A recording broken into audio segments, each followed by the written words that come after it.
All right. Well, I am here with a really exciting opportunity to interview one of my favorite authors, who also happens to be one of my heroes. Okay, I've got to start it again because it just started recording now. All right, I'm here with a really exciting opportunity to interview one of my favorite authors, who also happens to be one of my heroes, and also happens to be my dad. So I'm here with Mark Redmond, author of a bunch of different books, and we're going to get the opportunity now to jump in and talk to him about a bunch of different things, ranging from how he got started to his writing process, and hopefully even get a sneak peek into some of the projects that he's working on right now. But I'm going to call him Dad for this interview because I always got in trouble for calling him Mark when I was a teenager. So, Dad, how are you doing today? I'm doing well, thanks. How are you, Ben? I'm doing well. Well, let's go ahead and jump right in. So you've been writing for a long time here, but where did all this start? What's the origin story of your writing career? Well, I started writing when I was in elementary school. I wrote a lot of poetry. Making things rhyme came really easy to me. And then eventually started writing short stories as I got older. In high school, I had short story assignments that I had to write. Um, and I always enjoyed writing. Um, Creating seemed to come really easy to me. Um, I got in trouble for being creative sometimes, but um, most of the time, if I was creating and people knew I was being creative, I was okay. But as I got older, when I got into high school, um, my 10th grade English teacher inspired me to want to be an English teacher. And he also worked on us all year long, teaching us, giving us writing assignments and helping to develop our writing skills. And being kind of naive as a high school student, I looked at teaching as the ideal job because I thought that you could teach 9 months out of the year and then have 3 months of vacation. I had no idea that teachers had to work during the summertime to fill in that gap. So my plan, my grand scheme was to be an English teacher and then write books and stuff during the summertime. But I didn't wasn't able to realize that goal till probably 40 years or 30 or 40 years later, um, because I was cutting grass and painting houses and doing things like that during the summer. Yeah, so from an early age, you're writing poetry and you got these stories in your head, and then somewhere along the way, you start to kind of define your genre a little bit more. So how did you land on the Old West as something that you were passionate about? Well, I grew up in the black and white days of television, and Saturday mornings especially were just wall to wall westerns. Most of them half hour long, and I mean, what back then? What boy didn't want to be a cowboy? I grew up watching Roy Rogers and Gene Autry and Hopalong Cassidy and a bunch of other cowboy programs. And I just fell in love with the Old West. I had no idea back then that it was a phony Old West, that it didn't really exist. But as I got older, I was interested. By then, I started reading Western novels, which were a little closer to reality, some of them a lot closer. And then I started reading Western history, American history, and then I really found out what the Old West was like. That's interesting. So you're kind of influenced by, in part, by the TV shows when you were a kid, and then by the novels, and then through history. Who were some of the Western authors that really captured your attention and made you think that maybe hey, I can do this? The first one I remember, my older sister used to read to the two of us when we were kids. I was probably in, I don't know, third or fourth grade, and she started reading Zane Grey to us. He was the first one I remember. And then, of course, there were other ones back there too. Max Brand was one of the big ones. But then Louis L'Amour came along, and he kind of, I don't know, I probably read everything that Louis L'Amour wrote. Um, Probably one of my favorites was somebody who was known for writing things other than westerns to start with. That's Robert B. Parker. He created the character Spencer, the detective, but he also got into westerns not too long before he died, and wrote a number of westerns about the same two guys um, um, that went around the West, being a marshal and a deputy uh, in towns. It was Virgil Cole and Everett Hitch, and he influenced me a lot because I love his style of writing. Yeah, and I remember as a kid growing up, Louis L'Amour is certainly the one I remember. I remember the paperback books. I remember going with you to bookstores and libraries and looking for them. I remember the TV adaptations and movie adaptations of his books that we would watch. You mentioned the Western history and the American history part of this, and also that there were discrepancies between what you watched on TV as a kid and what you actually saw when you started doing actual research. Talk a little bit more about that. What were some of the things you discovered that probably for you as a writer now probably make your skin crawl a little bit when you see people saying things that are so historically or factually inaccurate? That's a great question. And there are so many discrepancies. One of my favorites, the long running show Gunsmoke, always started with Matt Dillon at one end of the street and another man facing him Mm-hmm. multiple yards away. And they faced each other off and they had a draw. Um, if you watch The Lone Ranger, you'd see him, I don't know how many times, do a fast draw and shoot the gun out of the bad guy's hand Right. from 50 yards away. That never happened. There were a few showdowns like that. Wild Bill Hickok was involved in one where he killed a man. Um, but most of the time, if one guy had a beef against the other one, he just hid behind a wagon and that was parked along the street, waited for the guy to come out of the store or the saloon or whatever it was, and just shot him. Um, most people back in those days thought there was a stigma on shooting someone in the back, but still there were plenty of people who waived that and did it anyway. Um, Another thing that has been interesting is the concept of you, and you see so many of the old movies where somebody draws his six shooter and then fans it. No real gunman ever did that, as far as we've been able to find out historically, because the chance of being accurate was diminished to almost nothing, because when you're slapping the hammer on that gun, you're waving a barrel all over the place, and you couldn't hit anything.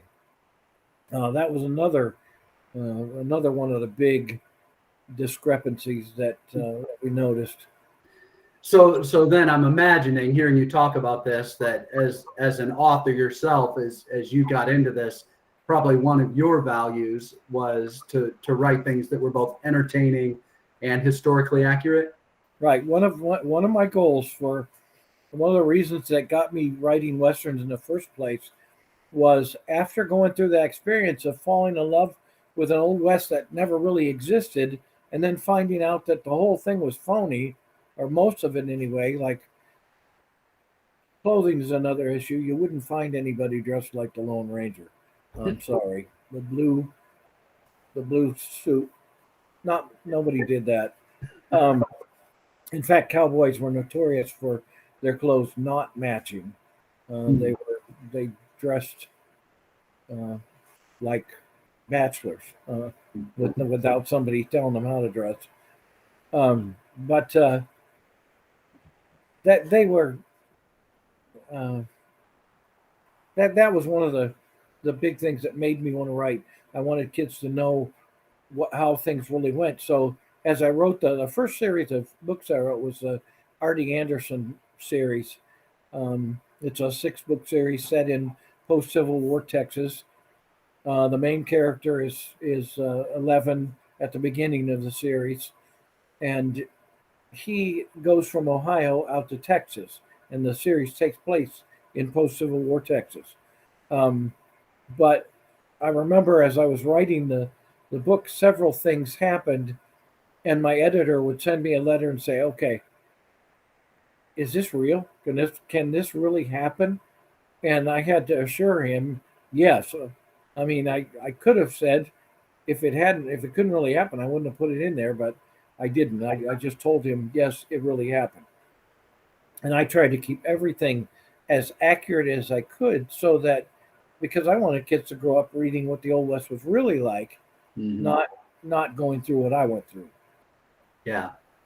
Yeah, that's so interesting because everything that you just mentioned there would be the stereotypes that probably anyone, myself included, who grew up watching, any of these cowboy things would just assume that's what you did. I mean, when I had my little 6-shooter that I could play with as a kid, you'd fan it like that when you were, fighting the imaginary bad guys. Something you said prompted another question for me. You talked about really wanting to recreate, or create a different experience for kids than the one you had, where they got something accurate. And I know your Artie Anderson series targets specifically young people. That's who the books are written for. But when you think about what you're trying to accomplish as an author, that thing inside of you that you're trying to get out and give to the world, what really has been the purpose of this from the beginning? I guess asked another way is, why do you write? Well, I don't know. I don't know if this was my main thought in the beginning, but it certainly has developed over the years. If you think back to when you were in elementary and high school, um, there are some serious gaps in history, American history, in the classroom, and one of them is the Old West. And I love this. This is a little off the side, but it fits the question you're asking. I want to fill in the gap, the history that's not being taught Mhm. in the schools. I want kids to know about it. Well, I belong to Single Action Shooting Society. That's a group of men and women and as many kids as we can encourage to get into the program who dress in Old West clothing like what I'm wearing, period correct clothing, period correct weapons, single action 6-shooters, lever action rifles, double barrel shotguns, the whole business, um, to try to keep history alive.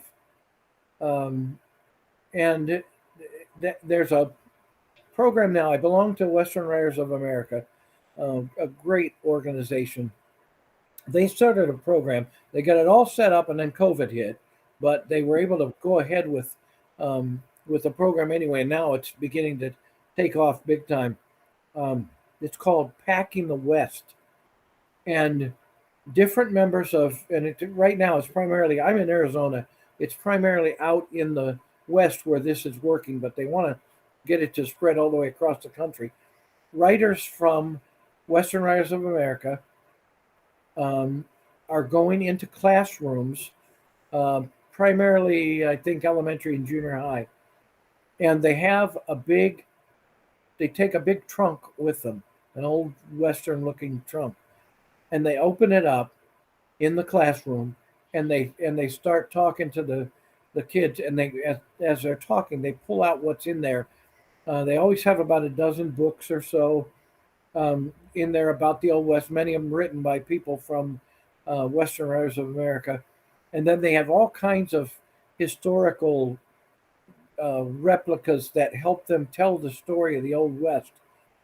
They also have made a number of videos.